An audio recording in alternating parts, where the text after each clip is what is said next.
Hey guys, and thank you so much for tuning into my channel. My name is the Lady Designer, and we're back with another speed build video of our Prehistoric Kingdom Alpha Kingdom Park. But quickly, before we jump into it, let us thank our very first fantastic sponsor of the channel, Instant Gaming. At Instant Gaming, you can get your most favorite games with up to 70, sometimes even 90% discount. If you use the link in the description down below, you will get an amazing discount, and you will also be supporting the channel. So whether you're looking for a discount on Planet Zoo, The Sims, City Skylines, Jurassic World Evolution, or any other game, go and check out the link down in the description. And in this episode, we're going to build a habitat for the Edmontosaurus.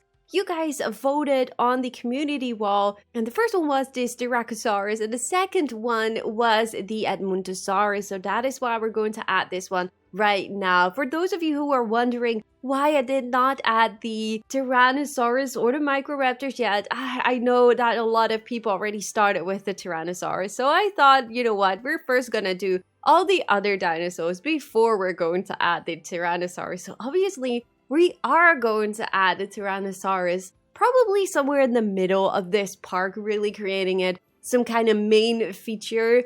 And yeah, the Microraptors will obviously also be added in a later stage. For those of you that were in my live stream, I actually started already with an area for the Microraptors, but to be completely honest, I wasn't really happy with what I was doing, so I did not keep it. It's not in this zoo file or park file anymore, unfortunately, but they obviously will be added in the very near future as well, because recently there was an update with Prehistoric Kingdom where they added chain link fences in the game. So custom chain link fences for pieces, actually, I should say. So you're actually able to build your own aviaries. I have not played with it yet, but I'm super excited to start working with that. So that is definitely something I'm definitely going to play around with the aviaries. We're probably going to build some kind of big aviary, if I'm able to, with the amount of pieces that we have in the game, that is, of course. But yeah, something like that. So yeah, if you were in my live stream on Twitch recently, no, I did not keep anything of what we did at that point. But hopefully you guys can forgive me. This game is still new. I'm still trying to figure everything out and trying to see what works and what makes me happy to build. So yeah, things like that happen, I guess. It's all good. So this habitat is located on the other side of the entrance. So on the other side of the entrance is this Styracosaurus, and this is on the other side. And we're gonna build a habitat with more hills and more of a water section in the lowest area of the habitat. And for some reason, I think probably because of the path, the water tool couldn't really fill the whole area up. But I actually really like the look of the water body in this case. So I decided to just keep it like it is right now, and I just really find it super natural how the water is looking. It's actually quite hard to resemble this with the water tool yourself if you're trying to do that. So it's actually kind of useful that for some reason there was this error which made like the water body look way more natural in the end. So I'm really happy with that. So for this water section, I used a Muddy tool. Because I just really like to have this variation going on throughout the whole park. We obviously need to work on some kind of river section or anything like that throughout the whole park. Right now, we're just building water bodies inside of the habitats, but I think we definitely should be working on some kind of natural river going through the whole file or something. I really do like the idea of that. So that is definitely something we're going to look at into the future. So funny enough, while I said in the previous episode, you tend to make like really huge habitats for these dinosaurs. This one actually felt very big, but once I added the Edmontosaurus, it actually feels really small. You really underestimate the size of these dinosaurs, so that's something I really need to get used to. And actually, we should just add the dinosaurs before you build anything for it and just pause the game, for example. I think that is the best way to go for. It doesn't really bother me too much, but you can really tell how big the Edmontosaurus actually is when you see it roaming around at the end of this video. So it's quite funny.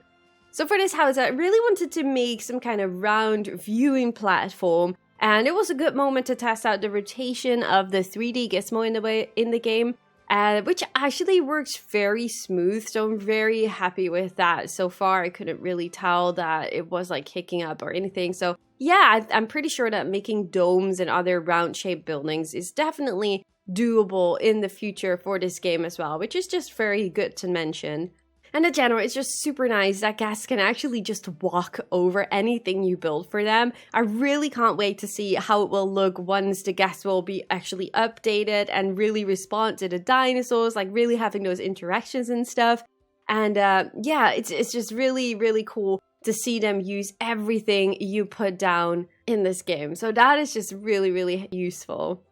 At the back of the water section, I really wanted to create some kind of cliff with the rocks. So the dinosaurs will be able to walk through the water section or via the upper area of the mountain. They're able to walk everywhere. And of course, the whole habitat will be surrounded by a lot of rocks, trying to resemble more of this mountain feeling we have going on. And so far, I'm really excited how it is looking with these rocks are just really incredible and super beautiful in the game. I really love the rocks.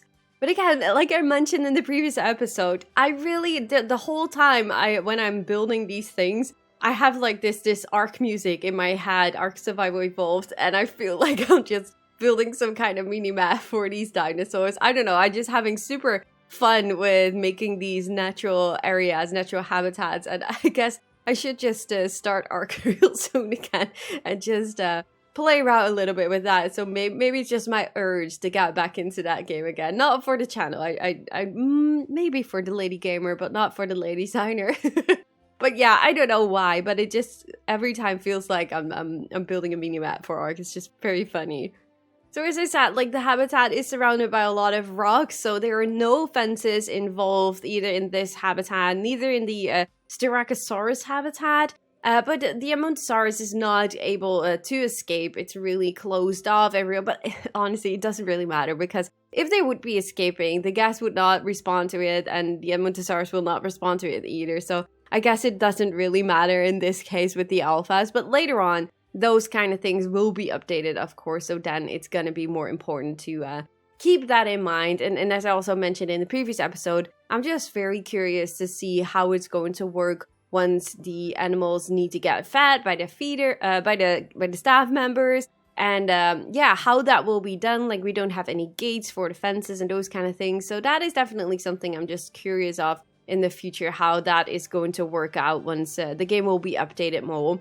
So for this habitat, I used a combination of the wetland and the temperate terrain painting, especially around the water. I just really love the wetland textures in general. It's just super nice that we're able to combine these textures of different biomes on the same map, something we unfortunately are not able to in Planet Zoo. So it's just a blessing when you're able to use all these different type of textures in the same map, and it's definitely something I hope that will be added at some point in Planet Zoo. But I know that in Planet Coaster we asked for that as well, and that also didn't happen. So I doubt that that will be able to add in Planet Zoo. And for those that still don't know, but Prehistoric Kingdom is not made by Frontier, so it's a different developer, a different game. So they basically have nothing to do with each other. So I'm also not going to be bashing Planet Zoo or anything. I absolutely love Planet Zoo, and I absolutely love Prehistoric Kingdom so far with the alpha.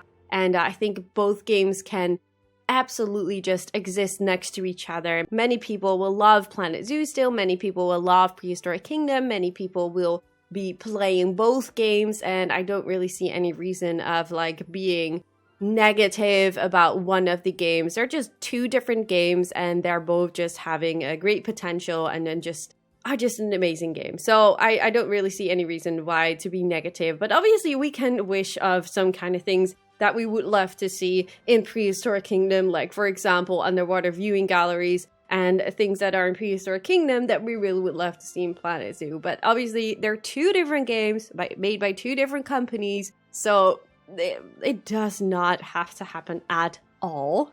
So the habitat itself is decorated with the temperate bushes and trees. I think that looks really nice in combination with the muddy water and just the terrain textures and the rocks in general. I think the environment looks really nice, and it's just super easy to use that tree brush. So it's like done within a few seconds. It's just really amazing how easy it is to use this tree brush. Definitely a great feature of Prehistoric Kingdom. And around the habitat will obviously be filled with a lot of tropical trees and bushes to match the park biome itself. And the round viewing platform, I added a planter and a lot of benches in like half a circle. As I said, like unfortunately the guests are not able to use it just yet, but hopefully they will be up. I'm not really sure if we actually are able to keep this file once that will be updated. As far as I remember, with alpha, I think even already going to beta, you will probably lose progress of your parks. And after that, for beta and you go to early access, you will probably also lose your parks as well. So yeah, I'm just gonna count on that. If it's different and if we're able to use these files again in the later stage, I'm all gonna be super happy about that. But if not, then that is just what it is and we just start all over again. It's all gonna be fine, I guess. So on the route viewing platform, I also wanted to play around with the sunshades they added into the game. And yeah, with resizing it just to make it big enough for the round viewing platform to give some more shade to our guests. I think that looks just really awesome, and giving it also that little bit of a modern touch that we're going for, because yeah, I don't know, the modern vibe for this zoo I feel like really fitting together with like the prehistoric dinosaurs and animals having in our habitat. I think that just really matches super well. So yeah, do let me know in the comment section down below what you guys think of this Edmontosaurus habitat. Leave a like at the video if you guys enjoyed. And subscribe, of course, if you haven't already. And if you want to see more Prehistoric Kingdom content on the channel, I definitely have you covered. You can also find me on Twitter, Facebook, and Instagram, and all those other social media pages. The links are down below in the description. And yeah, I just really hope to see you guys all in the next one. Thank you guys so much for watching. Bye, guys!